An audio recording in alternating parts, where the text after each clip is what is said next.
Praise the Lord. My name is Pastor Raj, and I'm a pastor in Wells of Salvation Church, London. இந்த வேளையிலும் கூட என்னுடைய வாழ்க்கையின் ஒரு சிறு சாட்சியை உங்களோடு பகிர்ந்து கொள்ள விரும்புகிறேன். ஆண்டவராகிய இயேசு கிறிஸ்து என்னுடைய வாழ்க்கையில் செய்த நன்மையை, ஒரு சிறு நன்மையை உங்களோட இந்த வேளையிலே பகிர்ந்து கொள்ளும்படியாக ஆவியானவர் என்னை உந்தினபடியினாலே இந்த வேளையிலே இதை பகிர்ந்து கொள்ள விரும்புகிறேன். நான் நிச்சயமாய் நம்பிக்கையாக இதை சொல்லுகிறேன். ஆண்டவர் உங்களுடைய வாழ்க்கையிலும் ஒரு அருமையான காரியத்தை செய்து காத்திருக்கிற பிள்ளைங்களுக்கு ஆசீர்வாதத்தை கொடுத்து உங்களுடைய வாழ்க்கையை நிச்சயமாக ஆசீர்வதித்து பெருகவே பெருக பண்ணுவார் என்று நம்புகிறேன். இந்த சாட்சி உங்களுக்கு பிரயோஜனமாக இருக்கும் என்று நான் நிச்சயிக்கிறேன். ஆண்டவர் இதை ஆசீர்வதிப்பாராக. இந்த வேளையிலும் கூட நான் ஒரு பிராமண குடும்பத்திலிருந்து ஆண்டவராகிய இயேசு கிறிஸ்துவை ஏற்றுக்கொண்டேன். ஒரு பாரம்பரிய பிராமண குடும்பம். எங்களுடைய குடும்பத்தில் கற்களையும் மண்ணையும் வணங்கி கொண்டிருந்த வேளையிலும், ஆண்டவர் யார் என்று அறியாதிருந்த வேளையிலும், பக்தி உள்ளவனை தமக்கென்று தெரிந்து கொள்ளுகிற ஆண்டவர் இந்த வேளையிலும் பாவியான என்னையும் ரட்சித்து அவருக்கு பிரியமில்லாத காரியங்களை விட்டு எங்களை எடுத்து அவருக்கு பிரியமான பிள்ளைங்களாக எங்களை இந்த வேளையில நிறுத்தி வைச்சிருக்கிறார். இந்த வேளையிலும் கூட ஆண்டவர் எனக்கு செய்த நன்மையை உங்களோடு பகிர்ந்து கொள்ளும் பொழுது இந்த வேளையிலும் ஆண்டவர் உங்களுடைய இருதயத்தை தொடுவார். அவர் உங்களுடைய வாழ்க்கையிலும் ஒரு ஆசீர்வாதத்தை கொண்டு வருவார். இந்த ஆசீர்வாதம் ஒரு நிலையான ஆசீர்வாதமாக இருக்கும். ஏனென்றால் வேத புத்தகம் அந்த வண்ணமாக சொல்லுகிறது, கர்த்தருடைய ஆசீர்வாதமோ அது ஐஸ்வர்யத்தை உண்டு பண்ணும், அதனுடைய அவர் வேதனையை கூட்டார் என்று. ஆமான் தேவ பிள்ளைகளே, ஆண்டவருடைய ஆசீர்வாதம் நமக்கு ஐஸ்வர்யத்தை உண்டு பண்ணும், அதனுடைய அவர் வேதனையை கூட்டார். என்னுடைய 30வது வயதில் ஆண்டவராகிய இயேசு கிறிஸ்து என்னை தொட முற்பட்டார். பாரம்பரிய பிராமண குடும்பத்தில் இருந்த பொழுதிலும் என்னுடைய தாய் 1989ஆம் வருடம் ஆண்டவராகிய இயேசு கிறிஸ்துவை தன்னுடைய சொந்த இரட்சகராக ஏற்றுக்கொண்டார். அந்த வேளையிலிருந்து நான் அவருடைய ஒரே மகன், அவர்களுடைய ஒரே மகனாயிருந்த காரணத்தினால் எங்களுக்காக ஜபிக்க தொடங்கினார். எனக்காக என்னுடைய தாயார் ஜபிக்க தொடங்கினார். 13 வருடம் அவர் எனக்காக ஜபித்தார்கள். ஆனால் ஆண்டவர் உண்மையின் தேவனாயிருந்தபடினாலே 2003ஆம் வருடம் என்னுடைய தாயார் ஒரு ஜெபத்தை ஏறெடுத்தார். ஆண்டவரே, இவ்வளவு காலம் உங்களிடத்தில் நான் ஜபித்து கொண்டிருக்கிறேன். ஆண்டவரே, என்னுடைய மகனுடைய ரட்சிப்பிற்காக ஜபித்து கொண்டிருக்கிறேன். ஆனால் அவன் உம்மிடத்தில் வந்ததாய் தெரியவில்லை. இந்த வேளையிலும் என்னுடைய மகனை நீங்கள் உடைத்து உருவாக்கும் என்று ஜபித்தார்கள்.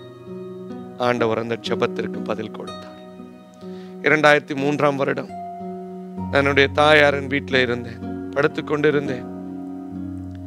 ஆனால் இரவு வேளையிலே என்னுடைய காலிலே ஒரு வலி தொடங்கியது. அந்த வலி நின்ற பாடாக தெரியவில்லை. 3 நாள் அந்த வலி இருந்தது. என்னாலே ஒன்றும் செய்ய முடியவில்லை, இருக்க முடியவில்லை, படுக்க முடியவில்லை, சாய்ந்த அமர முடியவில்லை. ஒரே ஒரு காரியத்தை என்னால் செய்ய முடிந்தது, நான் நடந்து கொண்டிருந்தேன். நான் எப்பொழுது நடந்து கொண்டிருந்தேனோ அப்பொழுது அந்த வலி எனக்கு இல்லாமல் இருந்தது. ஆனால் ஒரு மனிதன் எவ்வளவு நேரம் நடக்க முடியும்? 3 நாள் தொடர்ந்து நடந்து கொண்டே இருந்தேன். ஆனால் வலி நிற்கிற பாடாய் தெரியவில்லை. நான் அழத் தொடங்கினேன். ஏன் இந்த வலி, ஏன் இந்த வலி எனக்கு என்று அழத் தொடங்கினேன். அந்த வேளையிலே நான் என்னுடைய தாய் மாமன் என்னை அழைச்சு கொண்டு ஆஸ்பத்திரிக்கு என்னை எடுத்துக்கொண்டு சென்றார். ஆஸ்பத்திரியில் டாக்டர் என்னை வெறும நீங்கள் குனியுங்கள் என்று சொன்னார். நான் குனிந்த மாத்திரத்தில் அவர் சொன்னார், உங்களுடைய முதுகு தண்டிலே இருக்கிற டிஸ்க் விலகி இருக்கிறது, அதற்கு அதை சீர் செய்யும்படியாக ஒரு ஆபரேஷன் செய்ய வேண்டும், ஒரு சர்ஜரி செய்ய வேண்டும், அதை செய்தால் நீங்கள் சுகமாயிருப்பீர்கள், அதனால நீங்கள் ஒரு எக்ஸ்ரே எடுக்க வேண்டும் என்று சொல்லி என்னை எக்ஸ்ரே வார்டுக்கு அனுப்பினார்கள். நான் எக்ஸ்ரே எடுத்துக்கொண்டு வந்தேன். அந்த எக்ஸ்ரேயை பார்த்த வேளையிலே அந்த டாக்டர் என்னிடத்தில் சொன்னார், நீங்கள் சரியான வேளையில இங்கே வந்திருக்கிறீர்கள். உங்களுடைய முதுகு தண்டிலே இருக்கிற அந்த டிஸ்க் 3 டிஸ்குகள் விலகி இருக்கிறது. ஆனாலும் உங்களுடைய இடுப்பு பகுதியிலே ஒரு சிறிதான ஒரு மெல்லியதான ஒரு கிராக் ஒன்று இருக்கிறது. அந்த கிராக்கினாலே உங்களுடைய முதுகு தண்டு விலகி இருக்கிறது என்று அவர் சொன்னார். நீங்கள் சரியான வேளையில் இங்கே வந்திருக்கிறீர்கள். இப்பொழுது இந்த ஆபரேஷனை, இந்த சர்ஜரியை உங்களுக்கு செய்யாவிட்டால், இந்த அறுவை சிகிச்சையை உங்களுக்கு செய்யாவிட்டால் நீங்கள் கண் பார்வை இழக்கக்கூடும். உங்களுடைய கை கால்கள் செயலிழந்து போகக்கூடும். ஆனால் இந்த வேளையில் இந்த அறுவை சிகிச்சையை நீங்கள் செய்வீர்களானால் நீங்கள் சுகமடைவீர்கள் என்று சொல்லி, இந்த அறுவை சிகிச்சை ஒரு 1.5 மணி நேரம் அறுவை சிகிச்சை என்று சொன்னார். நான் அவரிடத்துல சென்ற நாளோ ஒரு வெள்ளிக்கிழமை, ஒரு சனிக்கிழமை அங்கே அறுவை சிகிச்சை செய்கிற நிபுணர்கள் இல்லை. ஞாயிற்றுக்கிழமை அங்கே அறுவை சிகிச்சை செய்கிற நிபுணர்கள் இல்லை. ஆகையால் திங்கட்கிழமை காலையிலே இந்த அறுவை சிகிச்சையை செய்யும்படியாக அவர்கள் நிர்ணயித்தார்கள். நான், என் மனைவி இங்கிலாந்தில் அப்பொழுது இருந்தார்கள், நானோ இந்தியாவில் இருந்தேன். என் மனைவியினிடத்தில் சொன்னேன், 1.5 மணி நேரம் தான் இந்த அறுவை சிகிச்சை. நான் இதற்கு என்னை கொடுக்க போகிறேன். ஏனென்றால் என்னால் இந்த வலியை தாங்க முடியவில்லை. ஒன்று, நான் இந்த அறுவை சிகிச்சையை செய்ய வேண்டும், இல்லாவற்றி என்னுடைய இடது காலை வெட்டி தூர எறிய வேண்டும். என்னால் தாங்க முடியாத ஒரு வலி.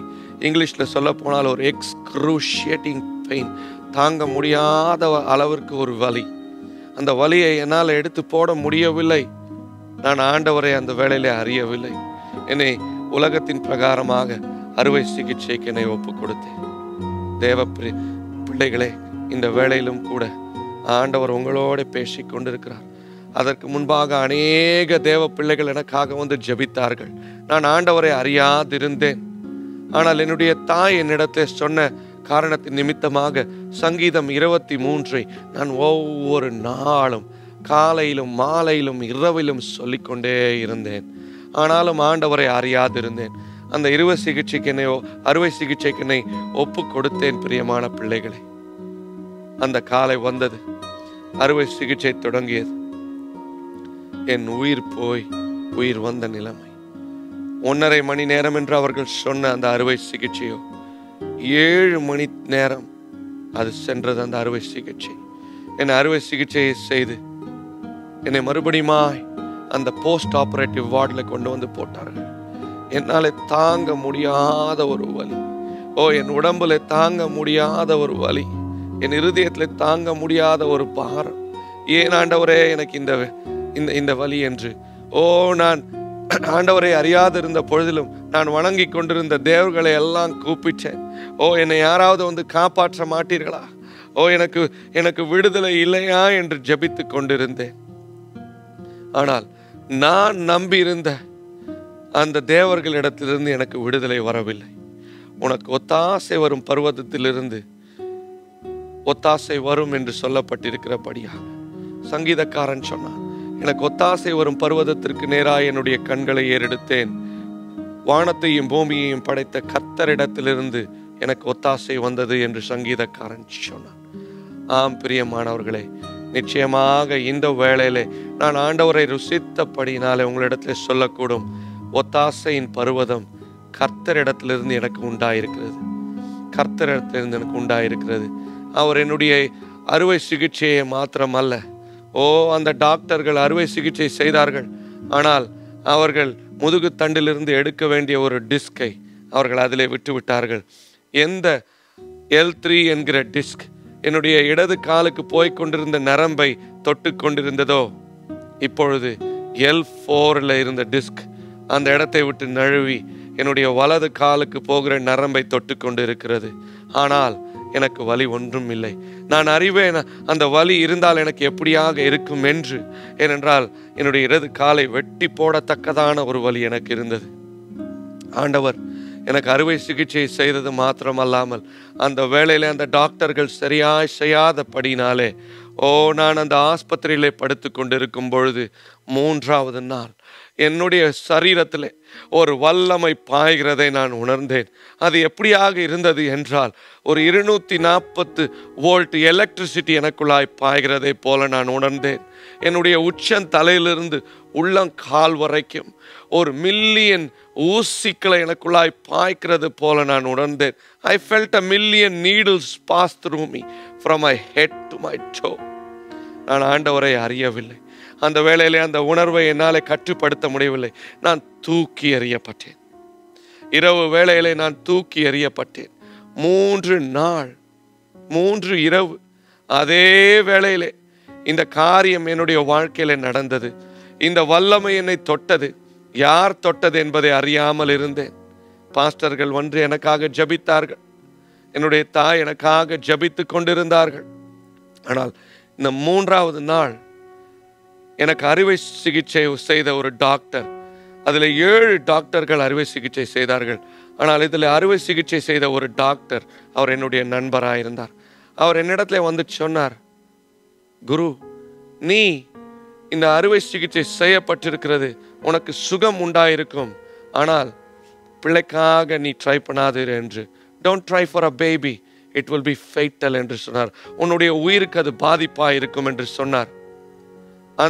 இந்த அறுவை சிகிச்சையை விட இந்த சொல் என்னை மிகவுமாய் பாதித்தது. என்னுடைய இருதயத்தில் ஒரு ஏக்கத்தை கொண்டு வந்தது. ஆண்டவரே, எனக்கு ஒரு பிள்ளை இருக்காதா என்று. என்னுடைய தாயினுடைய தலைமாட்டிலே வைத்திருந்த அந்த பைபிளை நான் கட்டி பிடித்தவனாய் நான் கேட்டேன், ஆண்டவரே, என்னுடைய வாழ்க்கையிலே சுகம் துளிர்க்காதா? நான் மறுபடியும் எழும்பி நடக்க மாட்டேனா என்று. ஆனால் உயிர் உள்ள ஜீவன் உள்ள தேவன் என்னோட இருக்கிறபடினாலே நான் அறுவை சிகிச்சை செய்து ஆண்டவர் என்னுடைய வீட்டிற்கு கொண்டு வந்தார். நான் வீட்டிலே படுத்து கொண்டிருக்கிறதிலே ஒரு பாஸ்டர் என்னிடத்துல வந்து சொன்னார், ஆண்டவர் சொல்லுகிறார், நீங்கள் இந்த பைபிளை படியுங்கள், 26 நாட்களுக்குள்ளாக இந்த பைபிளை படித்து முடிப்பீர்கள் என்று ஆண்டவர் என்னிடத்துல சொல்லும்படியாக அந்த தேவதாசனை என்னிடத்துல அனுப்பினார். நான் 3 மாதம் என்னுடைய காதிலே ஒரு சொல் ஒலித்து கொண்டே இருந்தது, total surrender, total surrender, total surrender என்று. நான் நினைத்து கொண்டிருந்தேன், நான் நீதிமான் என்று. நான் நன்மைகளை தானே செய்கிறேன், நான் யாருக்கும் தீமையை நினைக்கவில்லையே, நான் யாருக்கும் தவறை செய்யவில்லையே என்று நினைத்து நான் ஆண்டவரிடத்தில் கேட்க தொடங்கினேன், நான் யாருக்கு பாவம் செய்தேன்? நான் ஏன் டோட்டல் சரண்டர் செய்ய வேண்டும்? நான் யாரிடத்திலே டோட்டல் சரண்டர் செய்ய வேண்டும் என்று ஆண்டவரிடத்திலே அந்த மெல்லிய சத்தத்திலே நான் கேட்டுக்கொண்டே இருந்தேன். யாரிடத்துல நான் டோட்டல் சரண்டர் செய்ய வேண்டும்? Why should I surrender myself? எனக்குள்ளாய் எழும்பின கேள்வி, நான் யாருக்கு நான் சரண்டர் செய்ய வேண்டும்? நான் யாருக்கும் பாவம் செய்யவில்லையே, நான் யாருக்கும் துரோகம் செய்யவில்லையே என்று கேட்டுக்கொண்டே இருந்தேன். ஆனால் ஆண்டவரோ மெல்லிய சத்தத்திலே பரிசுத்த ஆவியானவர் என் காதுகளிலே பேசிக்கொண்டே இருந்தார், மகனே, total surrender, give your self to me. நீ உன்னை என்னிடத்திலே கொடுத்தா நான் உன்னை எடுத்து பயன்படுத்துவேன் என்று ஆண்டவர் என்னிடத்திலே பேசிக்கொண்டே இருந்தார். 3 மாதம் சென்றது. ஆனால் அந்த அந்த அந்த என்னுடைய காதுகளிலே ஒலித்து கொண்டிருந்த அந்த சத்தத்தை என்னுடைய சிந்தையை விட்டு என்னால் எடுக்க முடியவில்லை. நான் சொன்னேன், ஆண்டவரே, என்னை இந்த வேளையிலே முழுவதுமாய் நான் ஒப்படைக்கிறேன். ஏனென்றால் எனக்கு அதுக்கு முன்பாக அதுக்கு மேலாக எனக்கு அந்த வார்த்தையை கேட்க எனக்கு திராணி இல்லாமல் போயிற்று. என்னுடைய உடம்புல சத்துவம் இல்லாமல் போயிற்று. என்னுடைய சிந்தையில் இருந்த ஒரே ஒரு காரியம், ஆண்டவரே, நான் எப்படி இருந்தேனோ பழையபடியாக நான் எழும்பி நடக்க வேண்டும் என்று. ஏனென்றால் படுக்கையில் எனக்கு இடதுபுறமும் வலதுபுறமும் திரும்ப வேண்டுமானால் எனக்கு 2 பேர் தேவை, இல்லைன்னா என்னால் திரும்ப முடியாது. என்னுடைய முதுகில் பெரிய அறுவை சிகிச்சை செய்யப்பட்டிருந்தது. என்னுடைய உடம்பு, என்னுடைய முதுகு தண்டில் ஒரு பெரிய மெட்டல் வைக்கப்பட்டிருக்கிறது. அதில் 4 ஸ்க்ரூக்கள் பொருத்தப்பட்டிருக்கிறது. என்னுடைய இடது காலில் இருந்து, இடது லெஃப்ட் லெக்கிலிருந்து போன்கள் எடுக்கப்பட்டு என்னுடைய ஸ்பைனுக்கு முன்பாக போஸ்டரோ லேட்டல் ஃபியூஷன் என்று அதை ஃபியூஸ் பண்ணி வைத்திருக்கிறார்கள், அந்த முதுகு தண்டு அசையாமல் இருக்கும்படியாக. ஆனால் ஆண்டவர் இன்றைக்கும் உண்மை உள்ளவராயிருக்கிறார். என்னுடைய காதுகளிலே அந்த டாக்டர் சொன்ன சத்தம் கேட்டுக்கொண்டே இருந்தது, நீ பிள்ளைக்கு ட்ரை பண்ணாதே, இட் வில் பி ஃபேட்டல்.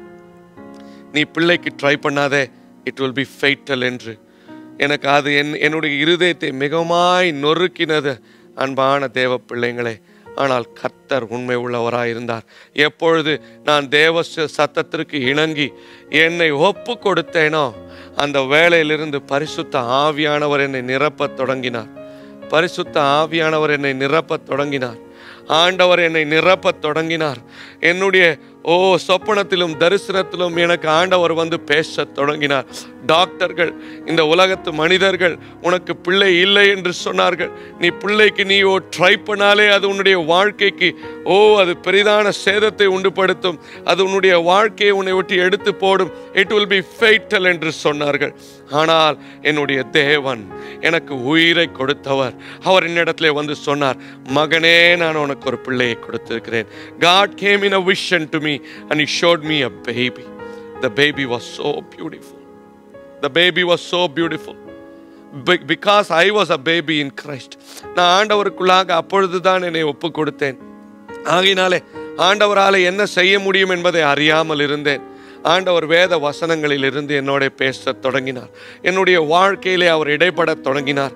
நான் எப்பொழுது இந்த மெல்லிய சத்தத்திற்கு நான் இசைந்து என்னை ஆவியானவருடைய கரத்திலே ஒப்பு கொடுத்தேனோ, கர்த்தர் என்னுடைய வாழ்க்கையை அவருக்கு நேராய், அவருக்கு பிரியமானதாய், என்னுடைய வாழ்க்கையை ஒரு ஆசீர்வாதமாய் அவர் மாற்றத் தொடங்கினார். ஆபிரகாமுக்கு ஒரு வாக்கு தத்தத்தை ஆண்டவர் கொடுத்தார். உன்னை ஆசீர்வதிக்கவே ஆசீர்வதித்து உன்னை பெருகவே பெருக பண்ணுவேன் என்று. என்னுடைய வாழ்க்கையிலும் அந்த ஆசீர்வாதத்தை அவர் கொடுத்தார். மகனே, நான் உன்னை ஆசீர்வதித்தேன், உனக்கு பிள்ளைகளை நான் கட்டளையிட்டிருக்கிறேன். நான் தேவன், நீ என்னை அறியாதிருந்த பொழுதிலும் நான் உனக்கு இடைக்கட்டு கட்டினேன். நான் உன் தேவன், உன்னை பெயர் சொல்லி அழைத்திருக்கிறேன். இஸ்ரவேலின் தேவன் நானே என்று ஐசாயா 45 அதிகாரத்திலிருந்து என்னோட பேசத் தொடங்கினார். நான் ஆண்டவரிடத்திலே ஒப்பு கொடுத்தேன். கர்த்தரிடத்திலே ஜெபிக்க தொடங்கினேன். ஆண்டவர் 6 வருடங்களுக்கு பின்பு நான் காத்து கொண்டிருந்தேன். ஆனால் ஆண்டவர் எனக்கு அற்புதத்தை என்னுடைய வாழ்க்கையில செய்தார். ஒரு நாளுக்கு நான் காரை ஓட்டிக்கொண்டே சென்று கொண்டிருந்தேன். விமான நிலையத்திற்கு நேராக சென்று கொண்டிருந்தேன். கண்ணீரோடு ஆண்டவரிடத்திலே ஜெபித்து கொண்டிருந்தேன். ஆண்டவரிடத்திலே கேட்டேன், ஆண்டவரே, எனக்கு பிள்ளையை தருவேன் என்று சொன்னீங்களே, ஆண்டவரே, எனக்கு ஆசீர்வாதத்தை தருவேன் என்று சொன்னீங்களே, என்னுடைய வாழ்க்கையில ஒரு ஆசீர்வாதத்தை தந்து உன்னை பெருகவே பெருக பண்ணுவேன் என்று சொன்னீங்களே, ஆண்டவரே, ஆண்டவரே, அதை எனக்கு தாங்க என்று அழுது கொண்டே சென்றேன். ஆண்டவர் சொன்னார், உன்னுடைய சரீரத்திலே செத்த அணுக்களை எல்லாம் நான் உயிரணுக்களாய் இன்றைக்கு மாற்றுகிறேன். நான் செத்த அணுக்களை உயிரணுக்களாய் மாற்றுகிறேன்.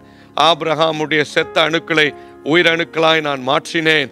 உன்னுடைய வாழ்க்கையிலும் நான் செத்த அணுக்களை உயிரணுக்களாய் மாற்றுவேன் என்று சொல்லி அன்றைக்கு எனக்கு வாக்கு தத்தம் பண்ணினார். எனக்கு ஒரு தேவ சமாதானம் எனக்குள்ளாய் வந்தது. நான் கதறி அழுதேன். ஆனால் ஒரு தேவ சமாதானம் எனக்குள்ளாய் வந்து தங்கிற்று. Praise the Lord. ஆண்டவருக்கு பிரியமானவர்களே, அங்கிலிருந்து சில மாதத்திற்குள்ளாய் என்னுடைய மனைவி கர்ப்பம் தரித்தாள். ஹல்லேலூயா, ஹல்லேலூயா. நாங்கள் காத்து கொண்டிருந்த அந்த பிள்ளை என்னுடைய மனைவியினுடைய சரீரத்திற்குள்ளாய் தேவன் அதை வைத்தார். அந்த ஆசீர்வாதத்தை வைத்தார். இன்றைக்கும் நான் சொல்லுகிறேன், அநேக பிள்ளைகள் தேவ பிள்ளைகள் நீங்கள் உங்களுடைய சரீரத்திலே செத்து போய் கிடக்கிறது. ஆண்டவரே, எனக்கு ஏன் பிள்ளை இல்லை, ஆண்டவரே, எனக்கு ஏன் பிள்ளை இல்லை என்று கேட்டுக்கொண்டிருக்கிறீர்கள். இந்த வேளையிலும் ஆபிரகாமுடைய சாராளுடைய சரீரத்திலே செத்த அணுக்களை உயிரணுக்களாய் மாற்றின தேவன் என்னுடைய சரீரத்திலே செத்து போயிருந்த அணுக்களை உயிரணுக்களாய் மாற்றி எனக்கும் என்னுடைய மனைவி ஹன்னாளுக்கும் பிள்ளையை கொடுத்த தேவன் உங்களுடைய வாழ்க்கையிலும் இன்றைக்கு இடைப்படுவதற்காக வந்திருக்கிறார். இந்த செய்தியை, இந்த ஒரு டெஸ்டிமனியை கேட்டுக்கொண்டிருக்கிற பிள்ளைங்களே, இன்றைக்கு உங்களுடைய வாழ்க்கையில ஆசீர்வாதம் உருவாய் கொண்டிருக்கிறது. வேத புத்தகம் அழகாக சொல்லுகிறது, ஹன்னாள் என்ற பெண்மணி ஏலி என்ற ஆசாரின் இடத்திலே சென்றாள். அவள் துக்க முகமாய் அன்றைக்கு சென்றாள். ஏலியினுடைய நாவிலிருந்து வார்த்தை புறப்பட்டது. ஹல்லேலூயா. அவன் சொன்னான், ஆசாரியனாகி ஏலியை சந்தித்த அந்த ஹன்னாள், வேதம் சொல்லுகிறது, அவள் துக்க முகமாய் இருந்ததில்லை. நீ சந்தோஷத்தோட போ என்று சொன்னான். இனி நீ துக்க முகமாய் இருக்க மாட்டாய் என்று. ஹல்லேலூயா. அந்த வண்ணமாக ஆண்டவர் சாமுவேல் என்ற பிள்ளையை கொடுத்தார். இன்றைக்கும் தேவ செய்தியை இந்த டெஸ்டிமனியை கேட்டுக்கொண்டிருக்கிற, என்னுடைய வாழ்க்கையில செய்த நன்மையை கேட்டுக்கொண்டிருக்கிற தேவ பிள்ளைங்களே, உங்களுடைய வாழ்க்கையில கர்த்தர் ஒரு ஆசீர்வாதத்தை உங்களுக்கு தருகிறார். இந்த ஆசீர்வாதம் நிச்சயமாகவே பரத்திலிருந்து உங்களை வந்து சேருகிறது. இந்த வேளையிலும் கூட ஒரு சிறிய விண்ணப்பத்தை உங்களுக்காக நான் ஆண்டவரிடத்திலே வைக்கிறேன். இந்த ஜெபத்தை நான் உங்களுக்காக செய்ய போகிறேன். கண்களை மூடி இந்த ஜெபத்தை நீர் எங்களோடு இருதயத்திலே ஏற்கொள்ளுங்கள்.